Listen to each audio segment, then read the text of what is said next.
Not all magic in Sylvestria announces itself with light or thunder.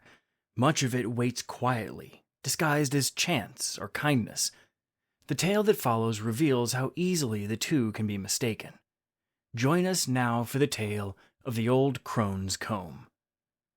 In the land of Sylvestria, where the pine trees lean close as though whispering to one another, and the moss grows thick upon oaks older than memory, there is a footpath that winds between thriving trees and fallen logs. No map marks it, no signpost names it, yet all who live near the forest know of it. Children are warned away from it until they are old enough to know themselves, and elders speak of it in lowered voices, as though the path itself might be listening. Travelers say it is a kindly path if you walk it with a good heart, but treacherous if you walk it with want or envy. Some swear the path shortens for the humble and lengthens for the ambitious. Others claim it bends just enough to lose those who would take more than they need. However it works its will, all agree on this. The path sees more than it shows. It was along this path that a young man named Sid was walking one bright spring morning. He was a smith by trade, apprentice since boyhood and newly set to his own small forge near the forest's edge. His hands were rough from labor, his arms strong from lifting iron and hammer, yet his spirit was gentle and unburdened by bitterness. He dreamed not of riches or renown, but of good work well done, of a hearth that stayed warm through winter, and of someone to share bread and laughter when the day's labor was over.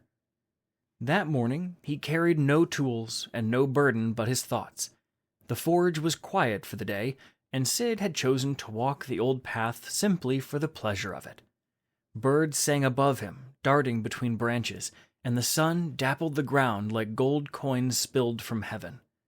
The air smelled of damp earth and opening buds, and somewhere nearby a brook murmured to itself, whispering secrets it would never tell another. As Sid rounded a bend where the path narrowed between two tall oaks, so old their roots rose like knotted fingers from the soil, something caught the light. At first he thought it a wet stone reflecting the sun, but as he stepped closer, he saw it gleam black as midnight, yet flashing gold like fire. Curious, he stooped and found a comb, more splendid than any he had ever seen. It was carved from obsidian, smooth and cold to the touch, its teeth as fine as a lady's fingers. Along its back ran inlaid threads of gold, curling into patterns of leaves, stars, and small shapes that seemed almost to move when the light struck them just so. The craftsmanship was beyond imagining. No village artisan could have wrought it. He looked around, a faint unease stirring in his chest. The earth was soft with last night's rain, yet there were no footprints but his own. No broken branch or pressed grass showed that anyone else had passed this way. The path was still.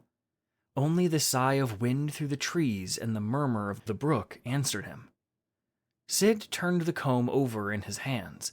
It was beautiful, beautiful enough that for a heartbeat he imagined what it might buy. New bellows, better iron, perhaps even a proper anvil instead of the cracked one he'd patched twice already. The thought came unbidden, and just as quickly, shame followed. "This must belong to some fine lady," he said aloud, though no one was there to answer him. "Perhaps one of the gentry from the hill, or a traveler passing through. It would be a shame to keep what is not mine." And though the comb glittered with a beauty that stirred his heart, he laid it carefully upon a flat stone beside the path, in clear sight of anyone who might return looking for it. He set it straight so it would not slide or fall, brushed a fallen leaf away from its edge, then he bowed his head a little, as though to the invisible lady he imagined, and walked on, his steps light, and his conscience lighter still. Not long after he had gone, a shadow moved through the trees. An old woman, bent and weathered as a wind-twisted pine, came hobbling down the path. Her cloak was the color of bark and shadow, her shoes patched and worn thin. Her hair hung white as Spanish moss down her back, and her eyes were dark and sharp as crows, missing nothing. She stooped over the stone and took up the comb, her gnarled fingers closing around it with familiarity. "So," she whispered with a smile wrinkling her face like cracked bark, "a good heart yet walks these woods." For it was her comb, though no mortal hand had made it. She had been old when the grandest oaks were saplings, and ancient when the first stones of Sylvestria were laid.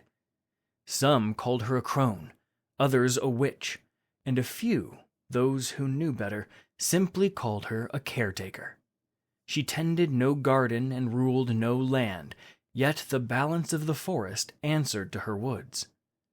Many times before she had set her comb, or some other trinket no less tempting, upon that same woodland path, and always someone came along who pocketed it quick and hurried home to hide or sell their prize.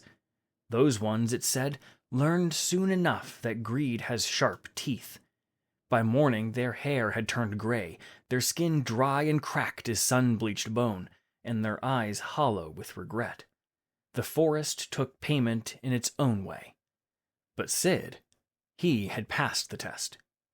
The old woman tucked the comb into her sleeve and hobbled on, her steps growing lighter with each pace. Before nightfall, she came upon a young woman gathering gardenias near the stream.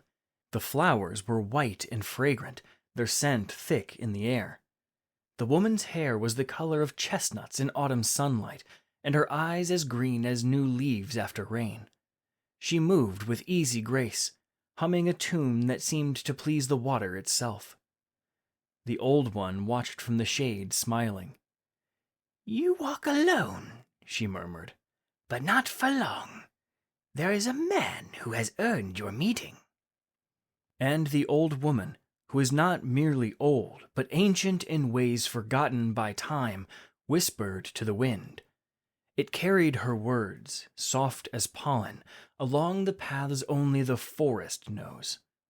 That night, as Sid sat outside his cottage mending the bag of his bellows, the same breeze reached him.